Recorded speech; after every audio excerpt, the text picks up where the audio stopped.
Bien-aimés dans le Seigneur, bonjour et bienvenue en ce merveilleux dimanche du 18 octobre 2020.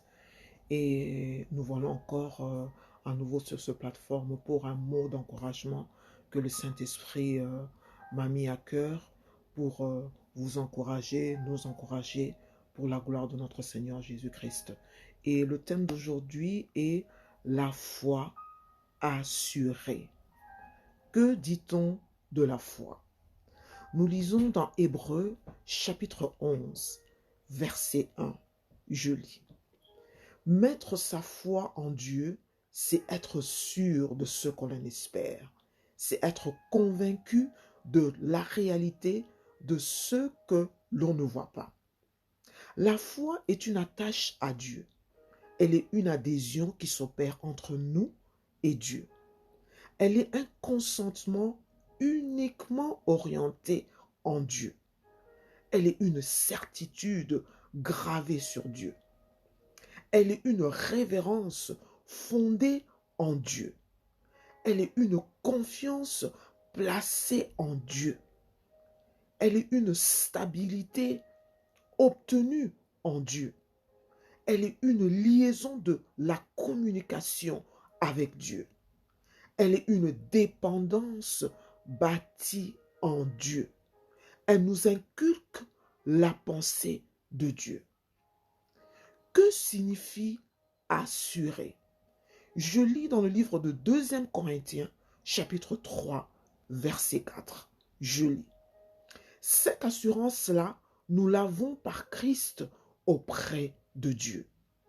Une assurance nous aide à maintenir une relation solide en Dieu. Elle est immuable et demeure entièrement en Dieu. Elle est infaillible et efficace en Dieu. Elle est une garantie sous la responsabilité de Dieu. Elle pourvoit sa source de Dieu. Elle se développe et progresse continuellement en Dieu. Elle est une persuasion uniquement basée en Dieu. Elle nous recommande de compter seulement en Dieu. Elle présente la réussite dans tout domaine par Dieu. Comment exprime-t-on la foi assurée? Je lis dans le livre de 2 Chroniques, chapitre 32, versets 6 à 8. Je lis. Il donna des chefs militaires au peuple et les réunit auprès de lui sur la place de la porte de la ville. S'adressant à leur cœur, il dit, fortifiez-vous et ayez du courage. Ne craignez point et ne soyez point effrayés devant le roi d'Assyrie et devant toute la multitude qui est avec lui. Car avec nous, il y a plus grand qu'avec lui. Et avec lui est un bras de chair. Mais avec nous, l'Éternel notre Dieu, qui nous aidera et qui combattra pour nous. Le peuple eut confiance dans les paroles d'Ézéchias, roi de Juda. Le roi Ézéchias avait une dépendance entière en Dieu. Il n'avait aucune adhésion avec son armée ni à la compétence de ses militaires. Face à la multitude d'une armée assyrienne, sa certitude était uniquement gravée en Dieu. Ainsi, il pouvait reconnaître que l'autorité et la grandeur de Dieu étaient plus puissants que l'armée assyrienne qui les terrifiait. Il était stable, ferme et convaincu que Dieu allait combattre pour eux. Il allait leur accorder une victoire immense. Son espérance en Dieu était le triomphe contre l'armée assyrienne. Celle-ci était une garantie que l'Éternel avait établie pour eux. Pour ce faire, le roi Ézéchias était convaincu de la promesse de Dieu et était à mesure d'encourager l'armée à dépendre entièrement en Dieu. Le roi Ézéchias avait perçu l'invisible, que le Dieu Tout-Puissant était avec eux et que l'armée assyrienne était impuissante, ineffective et perdant dans tout domaine. La foi assurée du roi Ézéchias était immuable, car il ne comptait que sur Dieu. Ainsi, le peuple de Juda et l'armée ont repris confiance à ses paroles à cause de sa solide fondation, établie dans la parole et la grandeur de Dieu. Je lis dans le livre de 1er Samuel, chapitre 23, versets 1 à 5. On vint dire à David, voici, les Philistins ont attaqué Keïla et ils pillent les airs. David consulta l'Éternel en disant, irai-je et battrai-je ces Philistins? Et l'Éternel lui répondit, va, tu battras et les Philistins et tu délivreras Keïla. Mais les gens de David lui dirent, voici, nous ne sommes pas sans crainte ici même en Juda.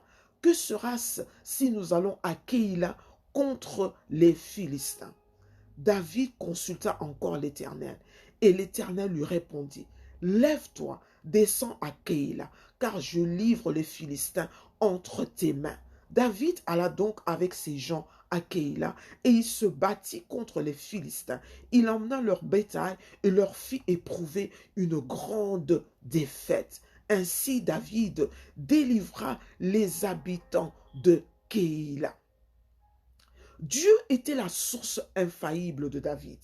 Étant un guerrier compétent, David ne s'est jamais fié à son habileté ni à son savoir-faire, mais à l'Éternel qui était sa seule source en qui il dépendait entièrement. À peine qu'il a reçu l'information, il a d'abord consulté Dieu.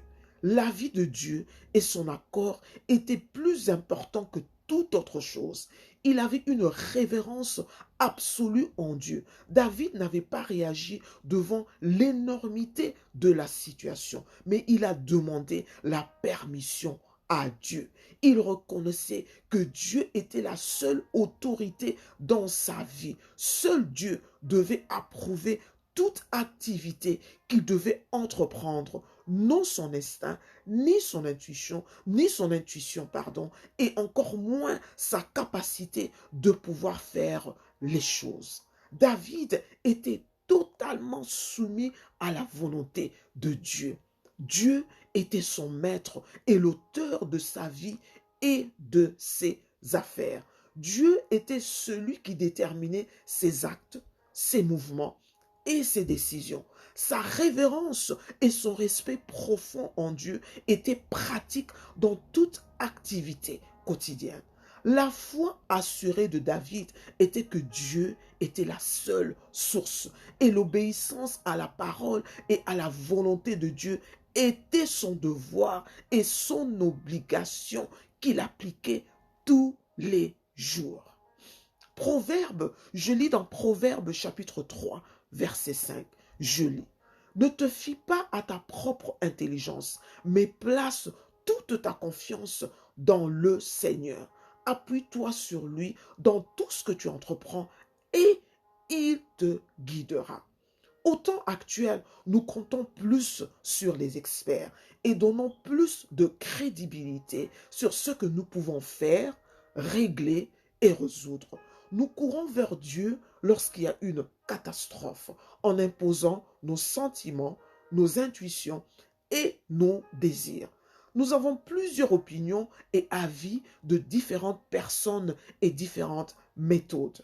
Notre stabilité est frêle car nous recourons en dernier à la parole de Dieu et à toutes ses promesses. Mais la parole de Dieu nous rappelle que notre confiance, notre source et notre volonté ne vient que de Dieu et est approuvée par Dieu et uniquement orientée et dirigée par Dieu.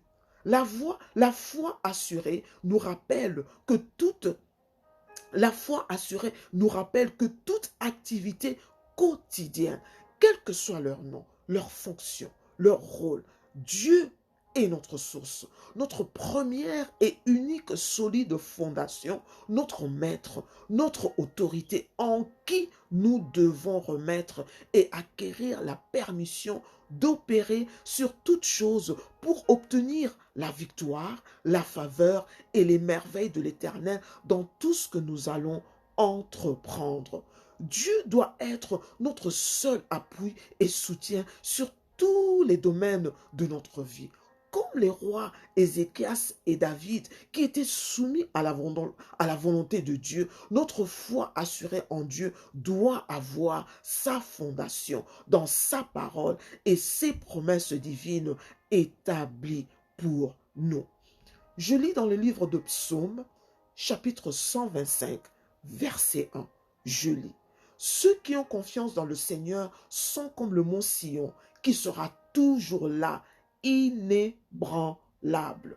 La foi assurée en Dieu est une sécurité des promesses divines qui rend nos desseins établis par Dieu fermes, certains et réels. Les circonstances, les contrariétés, les épreuves et les tempêtes ne peuvent remuer une foi assurée en Dieu parce que nous sommes attachés à Dieu et notre source est sa parole qui est éternelle. Ainsi, les circonstances soumises à sa parole manifestent les promesses divines immuables. Je lis dans le livre d'Ésaïe, chapitre 40, verset 8. Oui, l'herbe sèche, la fleur se fane, mais la parole de notre Dieu se réalisera pour toujours. Je termine ainsi pour vous édifier, bien-aimés dans le Seigneur, que la parole de Dieu va toujours se réaliser dans notre vie. Ainsi, la foi assurée en Dieu, basée en Dieu, bâtie en Dieu, orientée en Dieu, dirigée par Dieu, et cette parole qui va manifester la guérison dans notre corps, la paix dans notre cœur, la restauration de notre âme, la protection de notre vie, la manifestation des propos de Dieu dans notre destinée. C'est seulement la parole de Dieu qui va la réaliser pour nous. Ainsi, bien-aimés, orientons notre pensée en Dieu. Mettons notre confiance en Dieu. Tout ce que nous devons entreprendre, quelle que soit leur fonction, leur rôle, leur dénomination, leur point commun, notre centre, notre objectif, notre fondation doit être en Dieu, en Jésus-Christ. Parce que quand Jésus-Christ est notre sceau, est notre rocher solide, nous avons la victoire, nous avons la faveur, nous avons la réussite. La lumière de Dieu s'établit pour pouvoir opérer des prodiges dans notre vie. Ainsi, ouvrons notre cœur, recevons la parole de Dieu, appliquons cette parole, méditons cette parole, faisons de cette parole notre source unique en toutes choses. Recourons d'abord à la parole de Dieu, demandons d'abord l'avis, l'opinion, la volonté de la parole de Dieu dans notre vie, afin de voir manifester les miracles, les prodiges, les merveilles de l'Éternel, l'accomplissement de toutes choses. Parce que Jésus-Christ dit qu'il a tout accompli sur la croix. Tout a été accompli sur la croix. Et sur la croix, cela se manifeste dans la parole de Dieu. Dieu nous a laissé sa parole. C'est dans sa parole que Christ prend la résurrection dans notre vie. C'est dans sa parole que nous avons la guérison dans notre vie, la guérison de notre âme, la guérison de nos cœurs, la guérison dans nos familles, la guérison dans nos relations. C'est dans sa parole que nous avons la restauration dans nos finances, la restauration de nos âmes, le rétablissement de nos desseins. C'est dans sa parole que nous avons l'accomplissement de toutes choses pour pouvoir amener notre appel à l'accomplissement parfait de la parole de Dieu pour notre vie. Merci bien-aimés. Je crois que vous avez été édifiés. Et si vous avez été édifiés, je vous prie de partager cette parole à des frères, à des sœurs qui sont encore dans l'amertume, qui sont encore abattus, qui sont encore confus, qui ne voient pas la clarté et la lumière devant eux, afin que cette parole puisse ramener une foi assurée, solide, fondée en en Jésus-Christ, solide et fondé en Jésus-Christ. Merci, bien-aimés. Que l'Éternel des armées vous bénisse et qu'il bénisse ce dimanche pour vous et qu'il bénisse le lundi, le mardi, le mercredi, le jeudi, le vendredi, le samedi et le dimanche. Ainsi, nous retrouvons le dimanche pour encore un mot d'encouragement que le Saint-Esprit aura mis dans mon cœur pour pouvoir partager avec vous. Et cela sera sur la foi. Nous continuons toujours sur la foi afin d'édifier notre foi, afin que nous puissions reconnaître notre identité en Jésus-Christ et pouvoir opérer comme lui a opéré sur terre à travers le Saint-Esprit qui habite en nous dans le nom puissant et merveilleux de notre Seigneur Jésus-Christ. Amen. On se retrouve la semaine prochaine. Que l'Éternel vous bénisse.